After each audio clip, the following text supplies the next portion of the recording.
Casa de Papel está de volta e eu preparei um resumão completo para você ficar por dentro de tudo que rolou na série.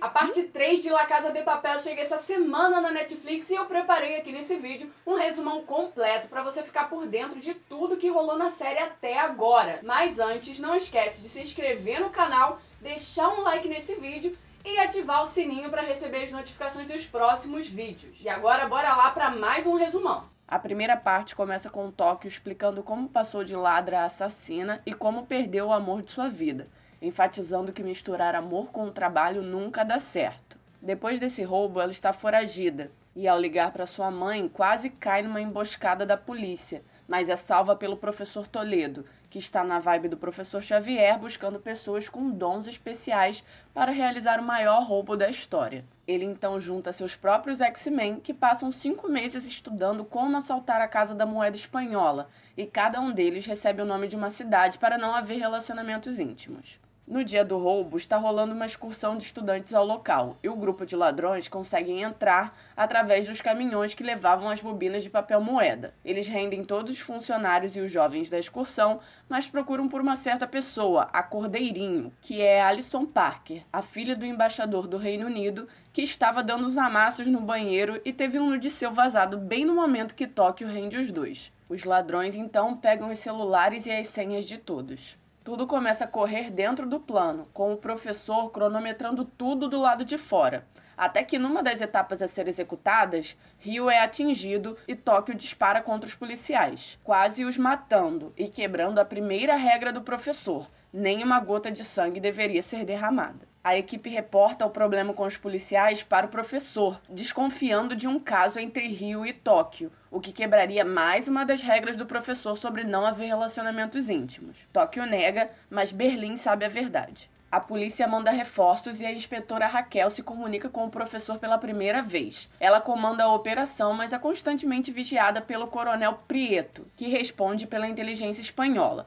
O coronel envia unidades de intervenção para entrar no prédio, já que a filha do embaixador sequestrada representaria um problema político para o país. Mas o professor já esperava por isso e veste os reféns com a mesma roupa e máscara dos ladrões, além de dar armas falsas para eles, deixando a polícia sem saber quem é quem e fazendo a operação ser abortada. O professor estava com tudo sob controle até Ryo dar mole com Alison e a garota pegar o celular para apagar o nude e a polícia se conectar ao aparelho, acessando as câmeras e conseguindo ver o rosto de Ryo. Raquel então avisa ao professor que tem o rosto de um de seus ladrões, dizendo que em breve identificará todos os outros, e o professor pede para a equipe para achar o responsável por isso. Berlim tenta descobrir quem foi e Ryo se acusa, o que acaba resultando numa lição em cima do garoto. Mas, quando Tóquio descobre o que fizeram com seu amado, atira em algumas câmeras pelas quais o professor assistia a tudo e ameaça o chefão, dizendo que se alguém encostar no garoto de novo, ela destrói todo o resto das câmeras. Mas antes que pudesse continuar com a ameaça, o professor informa que a história de amor dele já os condenou, já que o casal já foi reconhecido pela polícia nas câmeras do prédio enquanto reconheciam o local meses antes.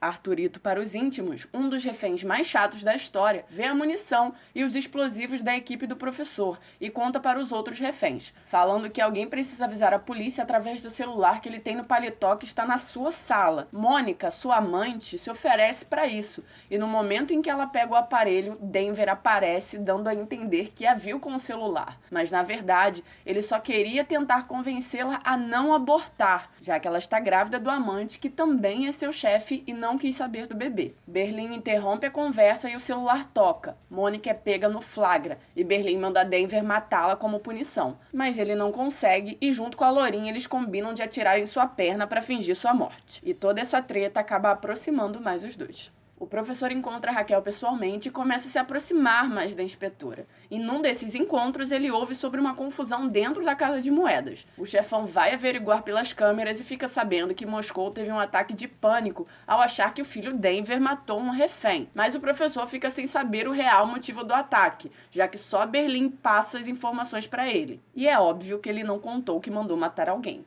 Denver então leva o pai e os reféns para o terraço para tomar um ar. E lá, Arthurito ouve sobre a falsa morte de Mônica e fica desesperado. E como estão sendo vigiados e todos estão vestidos iguais, Moscou e Denver fazem parecer que são reféns. E por conta da agitação de Arthurito, a polícia atira, atingindo o diretor da Casa de Moedas. Com ele ferido, a inspetora Raquel pede para o professor deixar uma equipe médica entrar. Ele topa, mas usa isso ao seu favor, pois já esperava que Raquel enviasse um policial infiltrado. Ele reconhece o subinspetor Angel e a equipe grampeia os óculos dele enquanto é revistado. Mas o professor não era o único que planejava usar isso a seu favor. A inspetora também planeja uma invasão por um túnel com 2 homens vestidos como os ladrões, mas o plano é descoberto antes, e numa jogada de mestre, os ladrões trocam de máscara e a missão é abortada após Arthurito ser operado.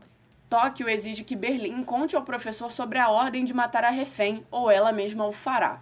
Ele então assume para o líder que deu a ordem e o professor pensa em puni-lo. A polícia acha uma pista que leva a um carro no ferro velho, e o professor descobre que Helsinki não limpou suas digitais do veículo. Ele então vai até o ferro velho resolver o problema. Da primeira vez é expulso pelo dono do local, e da segunda quase é pego pela polícia. Mas aos 45 do segundo tempo consegue limpar o carro e deixar um botão que incrimina Berlim para castigá-lo. A inspetora Raquel quase pega o professor, que disfarçado de mendigo foge do local. A inspetora acha então o botão com a digital de Berlim. Ela então se dá conta que pode ter um infiltrado na operação, já que o professor esteve no ferro velho segundos antes. E também quase consegue um retrato falado seu, ao pegar o depoimento do dono do local. Mas esse foi ameaçado pelo professor, que fez isso de uma viatura policial em russo, só para o cara entender, fazendo a testemunha apagar o desenho do seu rosto. Berlim descobre que Mônica está viva e rola um momento bem filme do Tarantino, com todo mundo apontando arma para todo mundo. Mas, estranhamente, Berlim vem à razão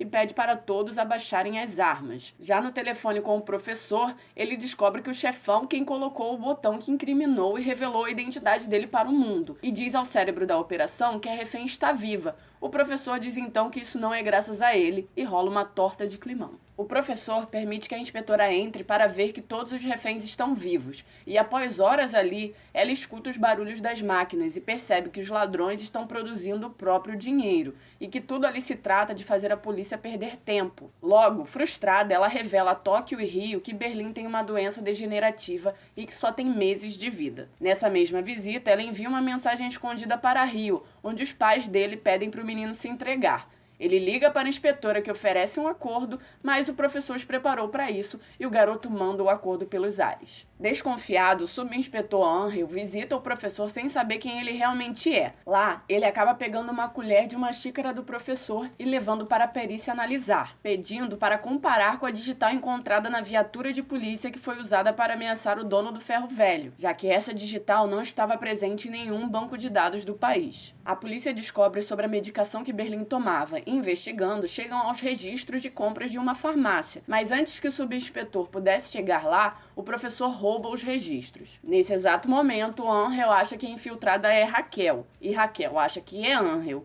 pois só os dois sabiam dos registros da farmácia. Eles discutem e ela o manda se afastar do caso. Na raiva, ele menciona que quem deve ser investigado é o amigo dela, o professor, que eles conhecem como Salvador, um nome falso. Angel então se embebeda e dirige. Muito bem, garoto. E no caminho recebe uma ligação da perícia, que confirma que as digitais da colher e da viatura são as mesmas. Ele então tenta ligar para Raquel para avisá-la, deixando o recado na caixa postal dela, mas acaba sofrendo um acidente e entrando em coma. Os reféns se libertam com as ferramentas que contrabandeavam durante a escavação dos túneis, e durante a fuga ferem gravemente Oslo, que fica em estado vegetativo e morre mais à frente. Eles então vão para o ponto de encontro com Arthurito, que já recuperado da cirurgia, procura Mônica para fugir, mas essa começou a ter relações com Denver, e os dois são pegos no flagra. E numa tentativa vergonhosa de vingança, Arthurito enfia uma tesoura nas costas de Denver, só que a tesoura era sem ponta e não faz estrago nenhum. Quando Denver vai revidar, Arthurito dá com a língua nos dentes e conta o plano de fuga dos reféns. Mas não adianta muito, já que eles conseguem fugir explodindo uma das portas e deixando o caminho livre para as forças especiais que vigiavam o tempo todo entrarem. A equipe de ladrões tenta fechar a porta, mas a polícia abre fogo. fogo, e Tóquio então pega a Browning e dispara, atrapalhando os policiais e ajudando seus companheiros a soldarem a porta. A mãe de Raquel escuta o recado do subinspetor e anota tudo. Mas, como não consegue falar com a filha, liga para o número que uma vez Raquel usou, e esse número era o do professor. A velhinha então conta o recado para ele, pensando que ele vai repassar para a filha, mas ele decide matá-la. Só que desiste da ideia após a velhinha falar que ele é um bom homem. Ele nota então que a senhorinha tem Alzheimer e só apaga a gravação e rasga o recado. Mas, mesmo depois de quase matá-la, o cara de pau ainda fica pro almoço. A inspetora o encontra lá e nem acha estranho alguém que acabou de conhecer estar na sua casa. Papo vai, papo vem, numa conversa sobre o assalto, Raquel tem uma epifania e manda os policiais procurarem nos arredores da farmácia, e eles encontram a mansão em que os ladrões ficaram estudando. Ela pede então que o professor a leve até lá. Chegando, os policiais acham tudo, e a parte 1 acaba. A parte 2 começa exatamente onde a primeira termina, e a polícia está investigando tudo, com vestígios de DNA para tudo quanto é lado. Mas, mais uma vez, tudo fazia parte do plano do professor para ganharem mais tempo e produzirem mais dinheiro, pois ali só estavam vestígios de Tóquio, Rio e Berlim, que já haviam sido identificados pela polícia. Frustrada, a inspetora manda chamar o seu ex-marido, o embuste que ela denunciou por violência doméstica, que por acaso é o melhor perito da polícia. E ele diz que tudo ali foi deixado propositalmente para eles verem, e que se tiver algo importante estará na chaminé, nos vestígios que foram queimados. E ele realmente acha algo, o resto de uma das fotos da infância do professor. E o professor vê isso. Ele então pega uma carona com Alberto e provoca uma briga intencional, dando um mata-leão no perito e trocando as provas. O policial acorda e prende o professor por agressão a um policial. Tóquio pede para que Rio se entregue se as coisas se complicarem. Logo depois eles veem na TV o que está acontecendo e veem o professor no local junto com a polícia,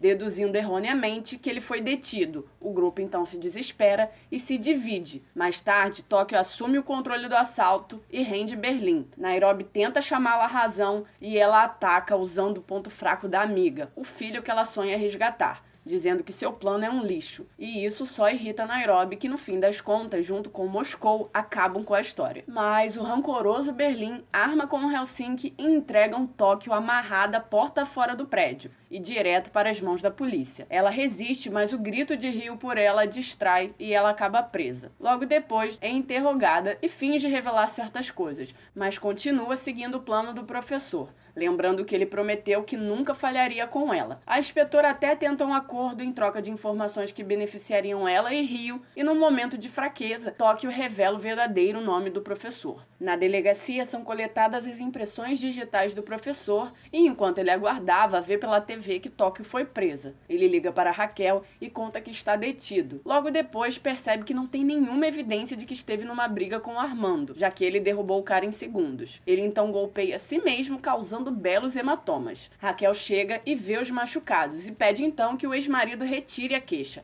Como ele se nega, ela faz um espetáculo na delegacia acusando o policial. E Armando então retira a queixa. Ela então rasga a declaração com as digitais coletadas do professor. Rio confronta Berlim por entregar Tóquio, mas ninguém apoia o rapaz. Ele então tenta se entregar, mas Berlim cede o garoto e deixa bem claro que agora quem manda é ele. Nairobi e Rio planejam ferrar o parceiro, e Rio então revela os planos do assalto para os reféns. Por conta disso, Berlim planeja matar o garoto, mas Nairobi e Denver não deixam. O professor finalmente entra em contato com a equipe após horas sem a ligação de controle, e começa a repreender Berlim pelas suas atitudes, já que o viu apontando uma arma para Rio. Mas antes de terminar o esporro, Nairobi golpeia o parceiro e assume o controle do plano, contando ao professor todos os últimos acontecimentos. Mais à frente, ela fala para Berlim que estão todos juntos nessa, e ele concorda, aceitando a liderança dela. Rio, agora rebaixado a refém, reaquece um motim liderado por Arturito, além de dar a ideia da troca de armas de um dos ladrões pelas armas falsas dos reféns. E Mônica topa realizar a troca, já que foi dispensada por Denver. Ela então entrega a arma a Arturito, que põe o plano em ação e rende Denver. Mas Rio fica sabendo que o professor prometeu libertar Tóquio e conta os planos de fuga para os colegas, bloqueando a porta. Arturito, sem opção, continua a render Denver, mas Mônica, arrependida por ver o amado em perigo, golpeia Arturito na cabeça, se tornando oficialmente cúmplice dos ladrões. Após mais uma noite de amor e de promessas, tanto o professor quanto a inspetora estão dispostos a dar um fim no assalto. E em mais uma jogada, ele decide liberar alguns reféns diante de uma equipe de TV. E durante a transmissão, Berlim dá um show de interpretação fingindo que irão se render.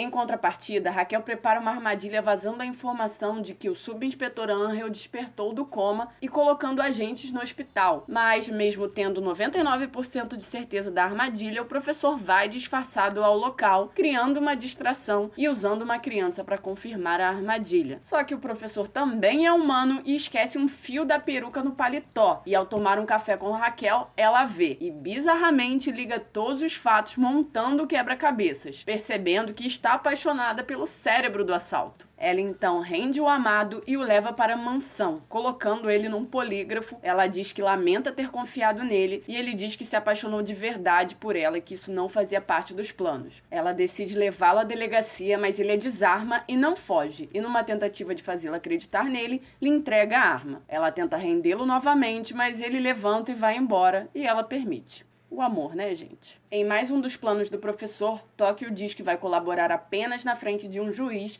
e é levada ao tribunal. No translado, um grupo contratado pelo professor a resgata. Ela então, disfarçada de policial, liga para um dos celulares dos reféns e fala com Rio. E volta com moto e tudo porta adentro. Mas durante a troca de tiros, Moscou é atingido. Ele chega até a resistir por algumas horas, mas numa cena emocionante se apresenta com seu verdadeiro nome a seus amigos e morre. O professor finalmente se comunica com a equipe e informa que foi descoberto e que eles teriam que sair do prédio o quanto antes. Enquanto isso, com a ajuda de Alberto, descobrem a identidade do professor e suspeitam que a inspetora Raquel tenha o ajudado. Ela então é afastada do caso e o coronel assume a operação, ordenando a entrada das forças especiais na Casa da Moeda e exigindo que nenhum dos ladrões saíssem vivos.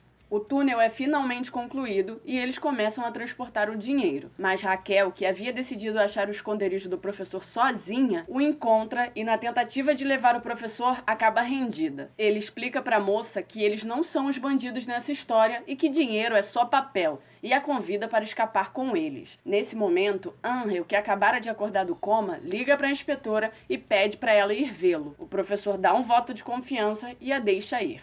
Raquel sai de lá dizendo que está com ele nessa e lhe tasca um beijão. Mas o coronel também descobre que Angel acordou do coma e manda seus homens para o hospital para chegarem antes de Raquel. Mas ela já estava lá e seu amigo tenta convencê-la a entregar o professor. Ela diz que não sabe mais quem é mocinho e bandido nessa história e a polícia chega e a rende. A polícia consegue entrar no prédio e rola um tiroteio. Tóquio, então, dá uma de Rambo e acerta alguns agentes, mas é alvejada. Denver e Mônica chegam e retardam os policiais. Os ladrões, então, vão direto para o cofre. Os reféns são liberados enquanto a polícia adentra o local. E Alison, a cordeirinho enjoada, revela para o coronel que os ladrões fugiram por um túnel que eles desconheciam. A força-tarefa, então, se dirige ao cofre e Berlim fica para cobrir os amigos. Ele manda Helsinki explodir o túnel e se sacrifica. Mas há ressalvas nisso aí porque ele apareceu no pôster da parte 3. Então fica aí esse questionamento. Mas no meio disso tudo descobrimos que ele é irmão do professor.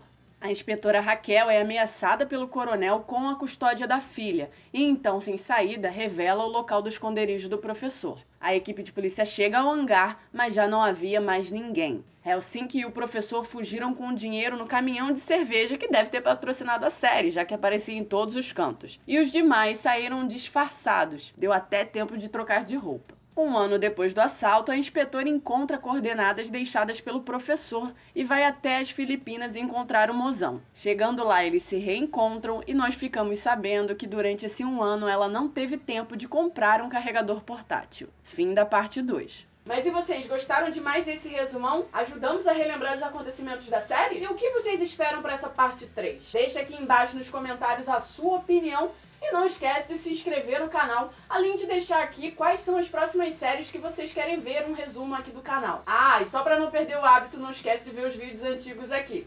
Tchau!